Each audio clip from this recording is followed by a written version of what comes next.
আজকে আমি তোমাদের সাথে পুরো রেসিপিটাই শেয়ার করছি। আমি মাংসটাকে পাতলা করে কেটে নিয়ে ম্যারিনেশন করে নিয়েছি।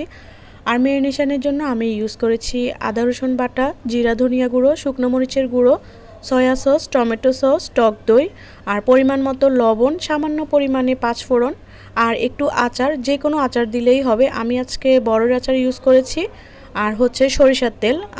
আমার আজকে যাই হোক সাথে কিছু অবশ্যই সয়াবিন তেল দিয়ে দিয়েছি। তো আমি প্রথমে আমার মাথায় আসলে আমার বাসায় একটু বোম্বাই মরিচের আচার আছে, একটু যখন সেটা কেননা ফ্লেভারটা আসে, তারপর আমি বোম্বাই মরিচের আচারটা ইউজ করেছি। আর ওটা ইউজ করার আগে আমি আমার মেয়ের জন্য আলাদা করে রেখেছিল, সেটাও যেহেতু ও ঝাল খেতে পারে না।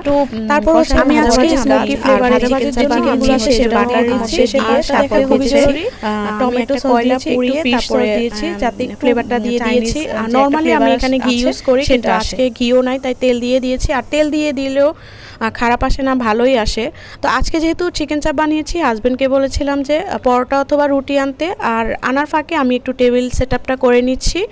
তারপর সাথে টক দইও আনতে বলেছিলাম, আমি আজকে রায়তা বানাবো। আর এভাবে কিন্তু একটু সেট আপ করে নিলে খুব ভালো লাগে সবাই মিলে খেতে।